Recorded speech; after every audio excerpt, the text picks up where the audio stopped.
अनंत प्रतीक्षा ने लिखा है, प्रणाम। हम खतरे को जहां कहीं देखते हैं और उससे बचने के प्रयास करते हैं, पर देखा जाए तो खतरा हर जगह है और हर पल है। खतरा कहाँ नहीं है, क्योंकि कुछ भी तो निश्चित नहीं है। कभी भी कुछ भी हो सकता है, कृपया कुछ कहें। कभी भी कुछ भी हो सकता है, इसीलिए तो प्रेम में डूबो। बिना प्रेम में डूबे समाप्त हो गए तो जीवन के इतने गहनतम रस सौंदर्य को जानने से वंचित रह जाएंगे।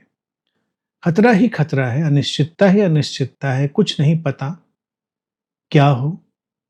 अभी देखो, अहमदाबाद में प्लेन क्रैश हुआ तो क्रैश हुआ। जिन बेचारे डॉक्टर्स के ऊपर जाकर वो गिरा, सोचो उनको क्या पता होगा। वो तो बेचारे अपना बैठे जो भी कर रहे होंगे उस समय, उनको कौन सा पता था। प्लेन वालों को, बैठे वालों को तो पता भी रहा होगा कि प्लेन गिरने वाला है। वो तो बैठे थे और उनके ऊपर जाकर मौत गिरी। कितना दुखद और कितना लोगों को स्तब्ध करने वाला ये सारा घटनाक्रम था। लेकिन जीवन की उसी व्यवस्था की ओर इशारा करने वाला था कि कुछ भी हो सकता है किसी भी पल।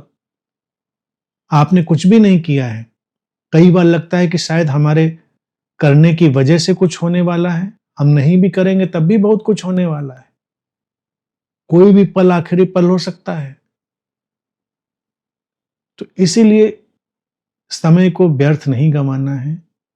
प्रेम से जीना है, प्रेम के रस में जीना है, जीवन के सौंदर्य में जीना है। क्योंकि हम पोस्टपोन करते चले जाएंगे, पोस्टपोन करते करते अचानक सब खो जाएगा और हम खाली रह जाएंगे।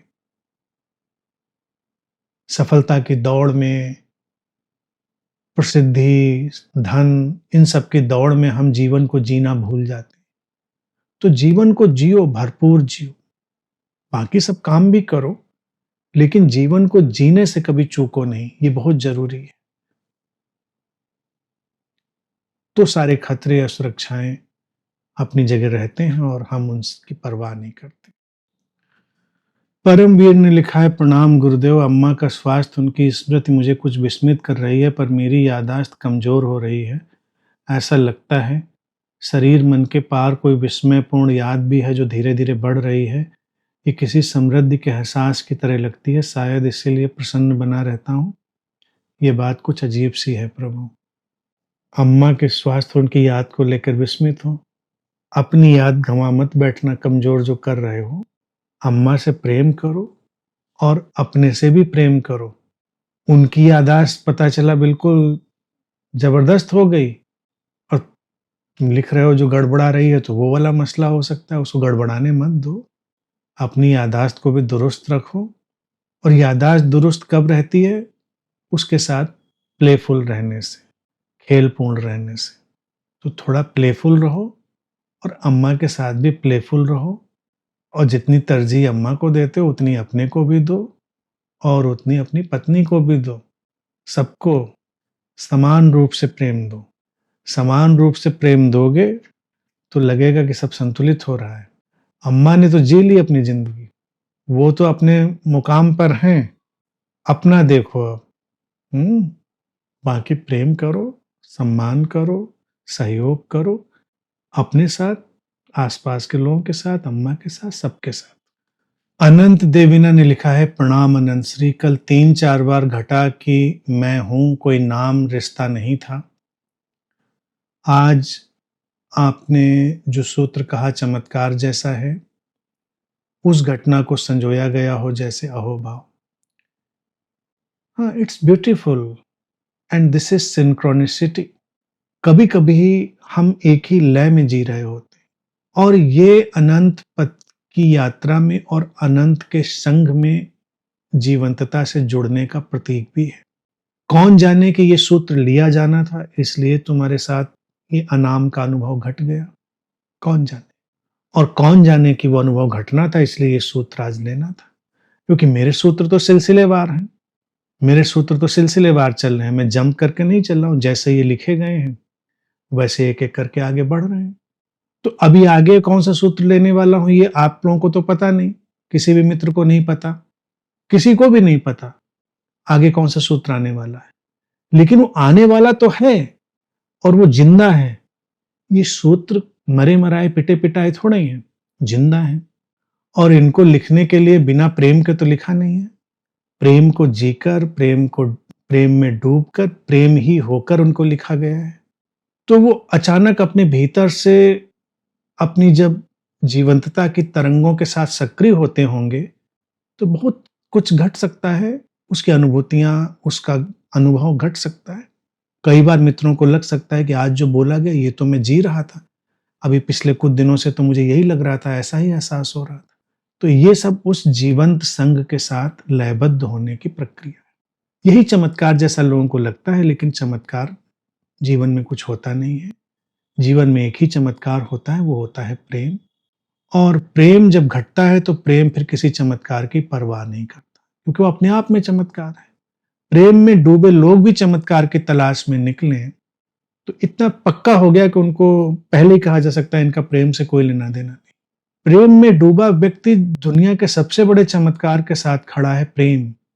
वो और किसी चमत्कार की तरफ नहीं जाता। और जीवन तो अनंत संभावनाओं का नाम है। यहाँ अनंत संभावनाएं जागृत होती हैं और घटती हैं। जैसे लिखती हैं प्रणाम गुरुजी, किसी का प्रेम पाने के लिए मंत्र तंत्र का उपयोग काम आता है। कुछ लोग दावे से कहते हैं कि कुछ खिलाने से असर पड़ता है, कुछ कहें प्रभु। अच्छा, ये कौन लोग हैं?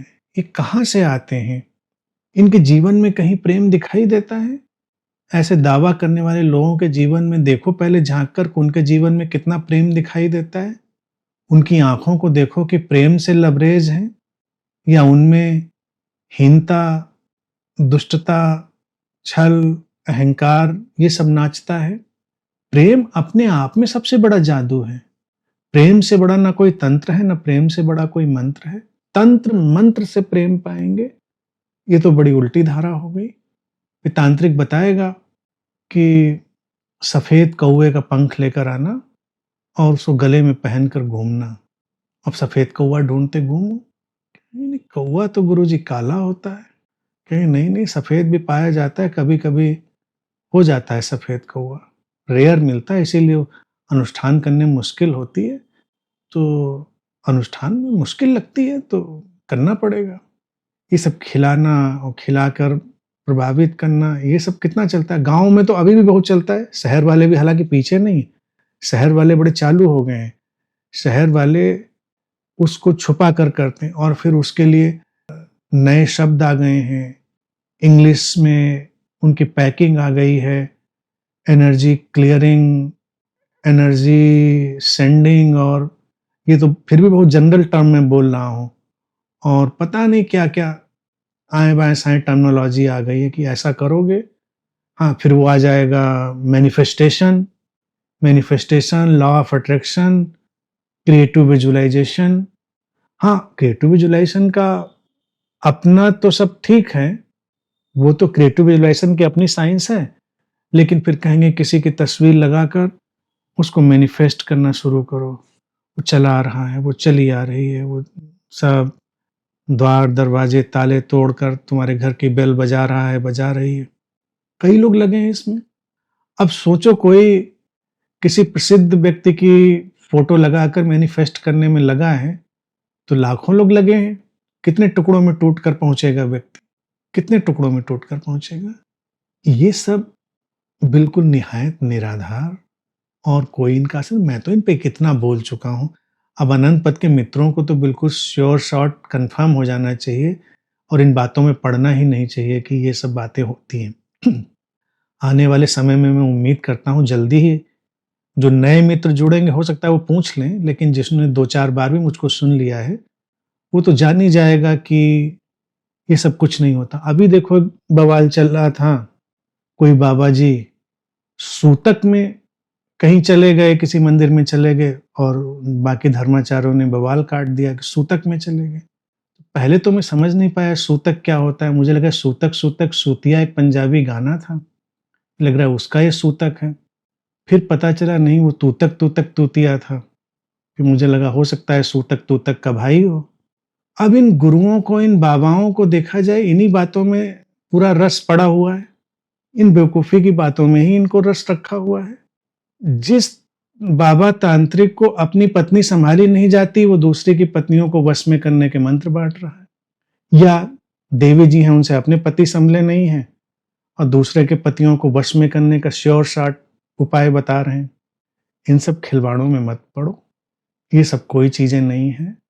अध्यात्म और जीवन सीधा साफ है, वो प्रेम का शास्त्र है और प्रेम का शास्त्र किसी शास्त्र में समाता नहीं है। इसलिए तंत्र मंत्र के बजाय प्रेम के सारे उसमें डूबें और फिर प्रेम ही एक अलग मंत्र बन जाता है, प्रेम ही एक अलग तंत्र बन जाता है। प्रेम के जादू से कोई बच नहीं पाता। क्या दुनिया में ऐसा कोई आज तक हुआ है जो प्रेम के जादू से बचा हो? तंत्र मंत्र से प्रेम मिला हो ना मिला हो, जयश्री जी, गारंटीड आप देखो कि अगर किसी के दिल में प्रेम उमड़ा हो और उस प्रेम के जादू से कोई बच गया हो, ऐसा तो दुनिया में आज तक हुआ नहीं। श्वेतांबरी जी लिखती हैं कि वो लोग बहुत टैलेंटेड और स्मार्ट हैं, उनको विश्वास है कि लोग उनके पास आएंगे भी। उन्होंने देख लिया है कि लोग प्रेम की कमी से कितने ग्रस्त हैं। हाँ, बिल्कुल, प्रेम की कमी पर ही तो सारा दुकान चल रही है, विज्ञापन चल रहे हैं, बाजार चल रहे हैं। ये सारा जो बाजार का जगत है, वही धार्मिकों का जगत, वही बाजार बाबाओं का जगत है, प्रेम की कमी से। तो ये सब चलेगा। एक फार्मूला ही बना लो जीवन में। अगर कोई किसी भी चमत्कार की तलाश में निकला है, उसके जीवन में प्रेम की कमी है। प्रेम की कमी ही इन सारी भटकावों की तरफ ले जाती है। जिसके जीवन में प्रेम भरा, वो तो चमत्कारमय हो गया, वो तो किसी चीज की तलाश ही नहीं करता।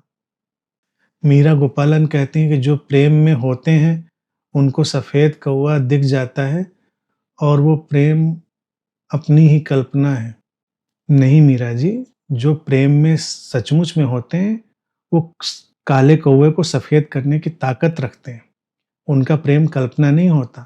और अगर काला कौवा सफेद नहीं होता है तो कम से कम सफेद सूट तो पहनना शुरू ही कर देता है, प्रेम की ताकत के चलते हुए। हमने कई काले कौवों को सफेद सूट पहनते देखा है प्रेम की ताकत के चलते, और कुछ थोड़े बहुत सफेद हो भी गए हैं। और सफेद वाले भी काले हो सकते हैं, वो काला सूट पहन सकते हैं। तो ये कुछ कल्पना नहीं है, कौवे कौवे हैं, वो अपना सब इंतजाम कर लेते हैं। श्वेतांबरी जी लिखती हैं, प्रणाम अनंतश्री, मुझे महसूस होता है कि प्रेम के विषय में मुझे कुछ कन्फ्यूजन नहीं है। इस विषय में सब कुछ क्लियर है। बहुत ही अच्छी आंतरिक स्थिति, अहोभाव। यही इनलाइटनमेंट है श्वेतांबरी जी।